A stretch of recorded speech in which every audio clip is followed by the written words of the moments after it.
Let's talk about Garth Brooks for a minute. I mean, I don't want to start this with speaking of money grab, but this one... Thank you. All right, I don't...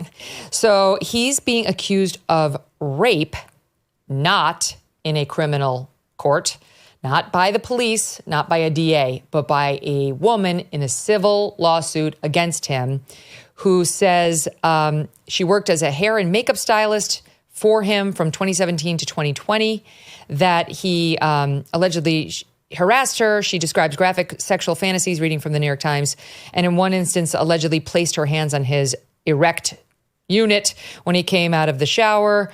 In a statement he provided on Thursday night, he said for the last 2 months, he's been hassled to no end with threats, lies, and tragic tales of what my future would be if I did not write a check for many millions of dollars to this person. Hush money, no matter how much or how little, is still hush money. In my mind, that means I'm admitting to behavior I'm incapable of. Ugly acts no human should ever do to another. And this woman, you know, the problem for her is going to be that after the alleged rape, because then she said he actually raped her, she went on working for him for years, right. Mark. That's the biggest problem right there. You said it. Doesn't mean it didn't happen. And there are reasons why people do that. They need the money, whatever. But that's a tough sell to a jury, particularly when the bulk of the evidence is her word. What I want to see, however, are the things that don't lie. Her alleged text messages that he didn't delete. She claims some were deleted. Okay, well, there's got to be a way to get those back. But secondly, let's see what was not deleted. And does that corroborate anything that she's alleging? Mark, 5 years ago, I would have agreed with every word you said. I really would have, until I sat there and watched what happened in the Harvey Weinstein case. Because the woman who he's doing 20 years in prison for, he the day after the alleged sexual assault, and it was not rape, the alleged sexual assault, he flew her to California to see her best friend give birth, and then a week later she flew back. And her testimony at the trial, with the jury convicted, said we had dinner together, we went to his house, and we had sex, we had intercourse, and then we continued our relationship there forward. And then years later, she said, well, that one time, that sexual assault, that was against her will. Not the other times, but that one was, and he was convicted and he's doing 20 years in jail. So we don't know what jurors do anymore with these facts. Well, I mean, it is possible. Just because you say no, you say yes one time doesn't mean that you've given permission every other time. So that is possible. But this is weird, to be raped by your employer with whom you work very closely. Hair and makeup, their hands are all over you. I mean, that is in its own way, an intimate relationship. And then she continued doing that, like, for years after an alleged brutal rape that was so bad she claimed she went to seek treatment from her OBGYN and considered suicide. Like, I don't know, guys. That's going to be a tough sell, and I would suggest that is why, Mark, there is no criminal complaint against him. There is no legal body. If this allegedly happened in 2017, we're within the statute of limitations for a rape claim. Doesn't seem like she got any bites down at the police station, if she ever even went. Proof beyond and to the exclusion of every reasonable doubt is a very high burden. Getting money from someone in the civil arena, 51%, kind of low. And my guess is that the cops said there just isn't enough here.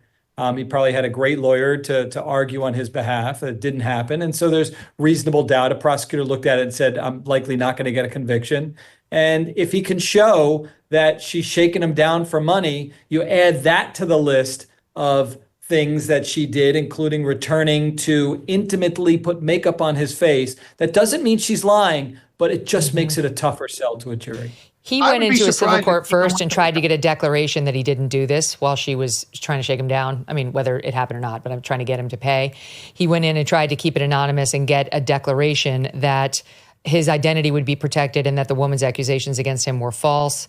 And then this week, it looks like she responded and argued that that lawsuit was a preemptive move to silence her. Then she filed her complaint naming him. I mean, I will say one thing, Arthur. I don't love his denial. And my Phil Houston Spy the Lie background tells me it's not a great denial, saying if I, basically hush money, saying in my mind, that means I am admitting to behavior I am incapable of. Ugly acts no human should ever do to another. That's not what you would say. You would say, I did not do this. When you start to say, I would never, I'm not capable of it. I could never rob a bank. Why would I? I have plenty of money. I wasn't raised like that. That's an ugly act no human should do. Now you're on thin ice. That I have to tell you, my little radar went off when I read that piece of his denial. Go ahead.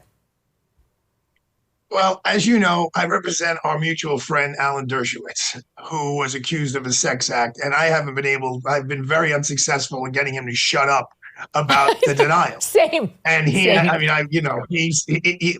the bottom line is he admitted to me when we figured out a settlement here. And he said, I don't think I'm going to be able to keep my mouth shut but he used some of these terms like, I would never do that. Nobody should do that. She was clearly a troubled person and she was taking advantage of it. And blah, blah.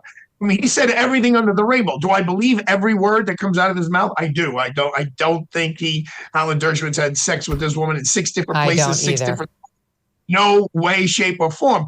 But his denials, I mean, I've gotten plenty of texts from people like, can't you get your client to be quiet? And I'm like, no, I can't. So I don't really judge everyone about how they deny it. But, someone said Eric Adams didn't deny his charges in the New York City as being mayor because he said, the day before the indictment came out, if I am indicted, I am innocent. I said, that's not a denial? They're like, no, that's not. He didn't say I didn't do it. He said I am in. I go, come on, that's enough of a denial. But it should have been more forceful. You know what the script is on the proper denial. I don't know. And what you're missing about Alan versus this is like there was a very clear, forceful denial by Alan as the first response. I didn't do it. I don't know this person. I've never been alone with this person. I've never had sex with this woman. And then the flowery language might follow. But his denials on her have been consistent and clear. And he sounds like a truth teller. Let me open up all my date books. Let me provide all video of anything that I can get my hands on. I'm suing everybody who says that I did do it so that I will then be subject to deposition. So I've got to tell the story under oath. I'm glad to. Alan sounded like a truth teller. I'm not saying Garth Brooks isn't. I'm just saying a little red flaggy on that statement. We'll see where this goes. Megyn, the difference may be there may have been sexual interaction between Garth Brooks and this woman. It just wasn't rape. Alan is saying he didn't even know the person. That's right. Different story. If you're tired of those same old coffee offerings from those mega corporations pushing their woke agendas, listen up. It's time to take a stand and support a brand that truly embodies American values, Blackout Coffee. They stand with hardworking Americans who believe in family, faith, and freedom. They roast some of the most incredible coffee you will ever taste using only premium grade beans, roasted and shipped to you within 48 hours. And for the cold brew fans, Blackout Coffee is excited to announce the launch of their new 2 ready-to-drink cold brew coffee latte options. Don't settle for less. Make the switch to Blackout Coffee. Head over to blackoutcoffee.com/MK or use the code MK for 20% off your first order. That's blackoutcoffee.com/MK. The code is MK. Join the movement. Taste the difference. Remember, with every sip, you are supporting a brand that stands for America. Be awake, not woke. Thanks so much for watching. If you like what you just saw, hit the subscribe button for more clips and full episodes.